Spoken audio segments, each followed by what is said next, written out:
بسم اللہ الرحمن الرحیم الم تر ان اللہ خلق السماوات والارض بالحق ان یشاء یذہبکم ویأتی بخلق جدید وما ذلک علی اللہ بعزیز صدق اللہ العلی العظیم۔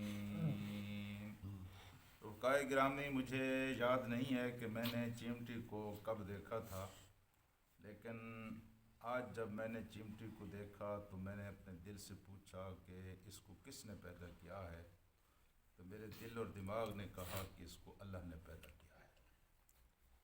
پھر میں نے مچھر کو دیکھا، میں نے مکڑی کو دیکھا، میں نے مکڑے کو دیکھا، اور میں نے جب اپنے دل سے پوچھا کہ اس کو کس نے پیدا کیا ہے تو میرے دل اور دماغ نے کہا کہ اس کو بھی کس نے، اللہ نے پیدا کیا ہے۔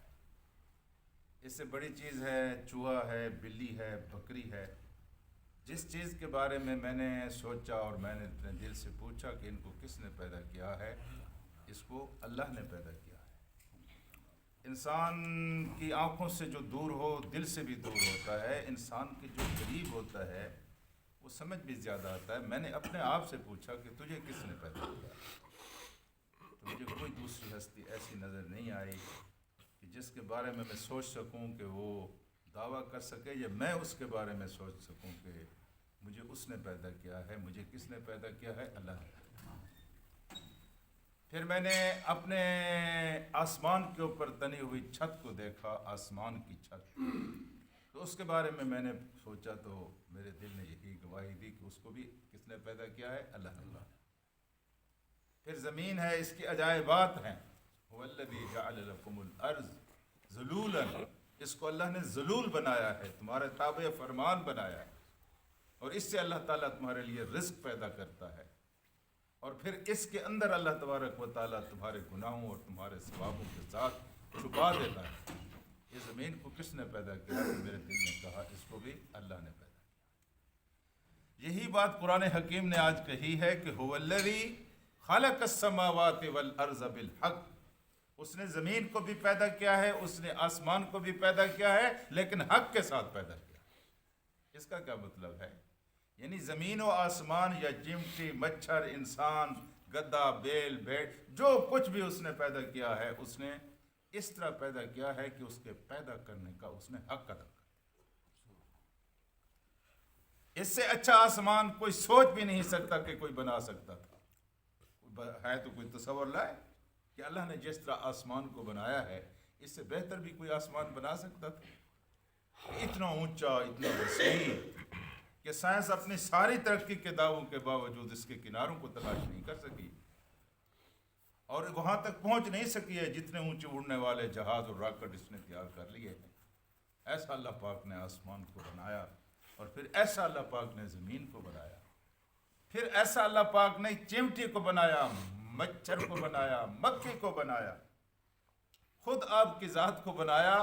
آپ کی آنکھوں کے اوپر بھویں جو ہیں، بھووں کے اوپر ایک بال جو ہے، جس طرح میرے اللہ نے بنایا ہے ساری کائنات، اس طرح کا بال نہیں بنا سکتی، اور تو چھوڑو۔ اور اس لیے بھی حق کہا ہے کہ جو شخص بھی ان میں سے کسی چیز کو دیکھ کر سب سے بڑے حق یعنی اللہ تک پہنچنا چاہے وہ پہنچ سکتا ہے، چاہے وہ زمین کو دیکھے، چاہے وہ آسمان کو دیکھے، چاہے وہ اپنے وجود کو دیکھے، چاہے اپنے وجود کے کسی ایک عضو کو دیکھے، بندے کا بچہ بن کر سوچے، جانوروں کی طرح زندگی نہ گزارے، انسان آدم ذات بن کر سوچے، دل اور دماغ سے سوچے، تو اس کا رواں رواں گواہی دے گا کہ ان میں سے کوئی چیز بھی ایسی نہیں ہے جس کو اللہ کے علاوہ کسی دوسرے نے بنایا۔ اس لیے جہاں کہا ہے کہ وہ تو وہ ذات ہے والذی خلق السماوات والارض بالحق، اس نے زمین و آسمان کو کس کے ساتھ بنایا ہے؟ حق کے ساتھ بنایا۔ اور پھر فرمایا کہ ان یشاء یذہبکم، اگر وہ چاہے تو تم سب کو لے جائے۔ یہ وہ چیز ہے جو انسان کو تباہ کرتی ہے کہ میں کوئی بڑی چیز ہوں، کوئی دولت زیادہ آ گئی، کوئی صورت زیادہ آ گئی، کوئی سلطنت زیادہ آ گئی، کوئی حکومت زیادہ آ گئی، دماغ خراب کر دیتی ہے انسان کا، کہتا ہے میں بڑی چیز ہوں۔ اللہ تعالیٰ کہتا ہے تو ایک نہیں، تم سارے کے سارے اگر اللہ تبارک و تعالیٰ چاہے تو آن کی آن میں تمہیں تباہ و برباد کر دے. تمہیں تباہ و برباد کرنا کون سا مشکل ہے؟ ذرا اس زمین کو ہلاوا دے دے، ایک پلیٹ کی طرح ہلا دے تو تمہارے سارے پلازے اور تمہاری ساری عمارتیں گر پڑیں اور تم ان کے نیچے آ جاؤ.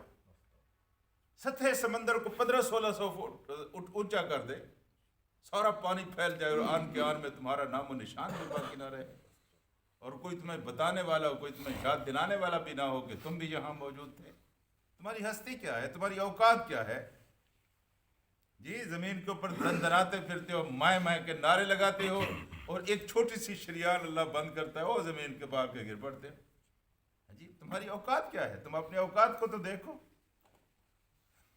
وہ 2 لطیفے جو کسی نے بیان کیے ہیں بڑے اچھے لطیفے ہیں کہ ایک آدمی نے دوسرے آدمی کے خلاف عدالت میں مقدمہ دائر کیا.